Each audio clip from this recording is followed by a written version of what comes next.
There's a difference between big declarations of love and how we act around people on a day-to-day basis, but both are integral to writing a believable romance. So here are the 5 A's of believable romance that can make your character's day-to-day life feel truly magical, and their love real enough to jump off the page. Sup peoples, and welcome back to another video. If you're new here, don't forget to like, subscribe, and I would love to see you in the next video. And if you're returning, thank you so much for coming back. Today I wanted to talk about romance, and what inspired me to do this is the fact that for my NaNoWriMo 2023 project, I am writing a contemporary romance novel. I feel like it's been going really well, and I think that that is because of the 5 A's, which I'll be laying out in this video. Now, we always have to start at the beginning, so the first one is awkwardness. When you like someone, you want to make a good impression. You may be shy, nervous, and those first conversations can be pretty awkward. A lot of times, firsts in relationships are a little bit awkward, even though they're also incredibly exciting. So what I like to do is show awkwardness in the beginning of a relationship and then have it fade away over time. This can help to illustrate that your characters are getting used to each other, they're getting to know each other. It's not a beginning relationship anymore, it's a maturing relationship. They're getting to really know each other, they're really falling in love. The beginning puppy love with all its awkwardness and no you hang up, no you hang ups, that's eventually going to fade away into more of a steady, everyday, believable romance. Now, just because it's awkwardness doesn't mean it has to be cringy. Although you can do this if you want, that can be an angle. I'm definitely writing some scenes into my story that I'm hoping will make people laugh and cringe a little bit because they're awkward. But you could also have cute awkwardness, when characters bump into each other for the first time and they just instantly sort of like each other, but they don't really know what to say, so their first conversation is awkward and both of them just want to be like, hey, do you maybe want to hang out later? But neither of them actually says it. I feel like this can be especially fun from first person because you could have what the character thinks they're coming off as, or what they want to be coming off as or want to be saying, versus what the character is actually saying in the impression that they're actually making. I love an adorable meet cute, but if anything, awkward meet cutes can be just as adorable. Especially if the couple ends up staying together, they can look back on that awkward first encounter and laugh about it. Next, we have to talk about what I think is one of the most important of the 5 A's. Affection. Affection can be a great way to convey love on a small, day-to-day basis. Little acts of affection versus grand shows of someone's love. You have to remember that these are normal people. And while big dramatic moments of love and declarations are great for on-screen or even maybe a chapter-ending moment, it can be a great thing to build towards, but they can't be in every single chapter of your book or they'll lose their impactfulness. If a character's proposal is really big and dramatic, that's one thing. But if every time that a character talks to the person they like, it's the same level of epicness as the proposal, it's gonna feel false. It's not going to feel believable. We want the romance to feel like it could exist. We want it to give you that warm, fuzzy feeling, not necessarily rose petals strewn through a stream with a... I'm just starting to describe what I thought love was. There was a stone bridge involved, someone got down on one knee, there were rose petals floating in the water, cherry blossom trees on either side. That's never going to happen to me, and that's totally fine. I can still meet the person of my dreams, and there don't have to be any rose petals involved. If you want to include a big declaration like that, there's no problem with that. But it's only going to feel like it belongs there if there are little moments of affection leading up to it. And if after it, little moments of affection continue. If in your story, the only time that you see romance is in these couple of big moments, people are going to wonder, do these characters actually have chemistry? Do they actually care about each other? All I've seen is one big proposal, but I didn't see anything between them prior to that or after that. The third A is anticipation. Let's say that your characters have been dating for a while, but you know, they're not married or anything yet. They haven't known each other for years, but they're getting to know each other. You can show that they're paying attention, that they care. This is another sign of affection, is anticipation. Let's say that Lucy and Hannah, okay? Lucy and Hannah have been dating for 3 months. Lucy had a test the night before. She was up all night studying. So the next morning, Hannah makes her a nice breakfast, and she has coffee already laid out for her, made just the way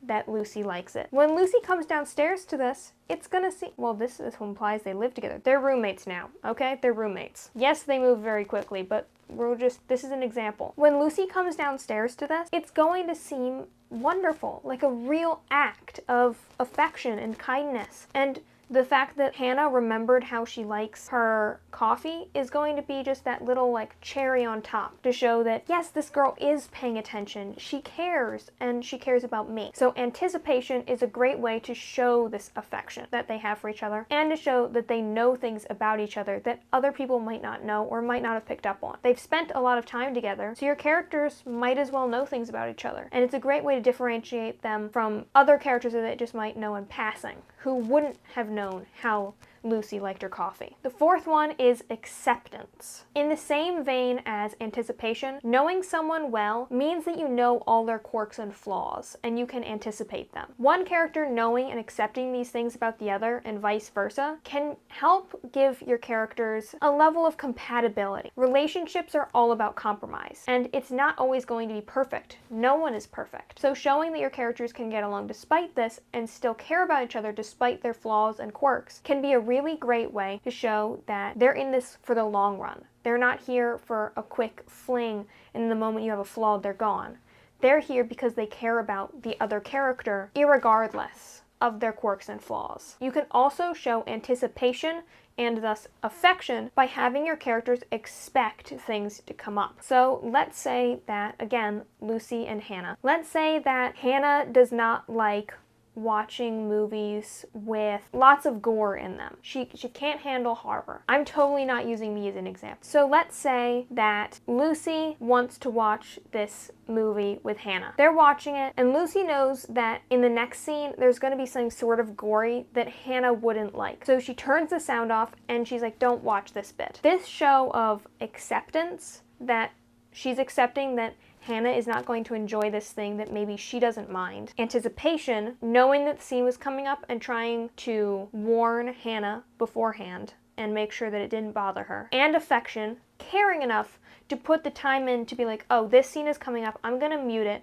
and take down the enjoyment of this scene for me a little bit and let you like not have to be a part of it. I'm just gonna do this for you. That way they're still watching the movie together, they're still compromising, but Hannah doesn't get upset and Lucy has accepted about her partner that this is something that they're not able to share. Now, number 5, there will always be trouble in paradise, which means that the 5th and final A is arguments. Just because you've accepted a lot of things about your partner doesn't mean that you'll never argue or have rough patches. Every relationship has them. Think about families, think about friends. Why would a romantic relationship be any different? Everybody gets on everybody's nerves sometimes. Arguments happen, and all couples have baggage and arguments that keep cropping up time after time no matter what they do. Everyone's going to have those certain things that they can just never agree on. Showing the rough patches can be a great way to add drama to your story, because we are writers at the end of the day. We need some sort of plot device to move things along and make stuff happen. But it can also add a hint of realism to your story by showing that it's not all sunshine and rainbows. Sometimes things aren't perfect. Things get messy, and showing these rough patches in a relationship makes it a lot more believable. But here's the real thing about arguments. If you want your couple to break up, of course there's going to be arguments and things like that involved. But if you want them to stay together, showing how they get over and move through the argument and make up and come back together stronger than ever, that can really illustrate just how strong the bond is and how much they care to put effort in to make sure that this works. Say Lucy and Hannah are arguing and we have a chapter where they're not getting along and maybe one of them even like stays with a friend for a night. It's really bad. But then when their tempers cool down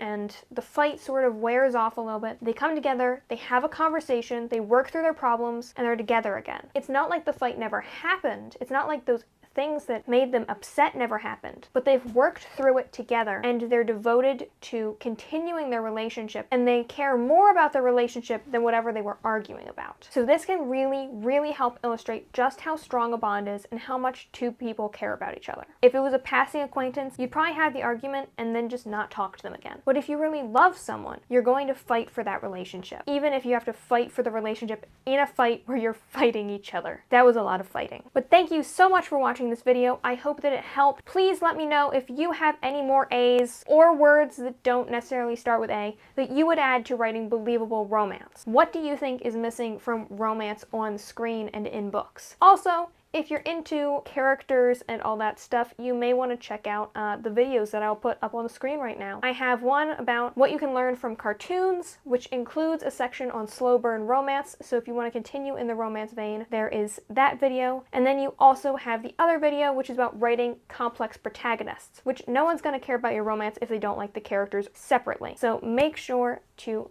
have good characters at the heart of your romance. Now, thank you so much for watching once again, and I will see you in the next video. Bye for now.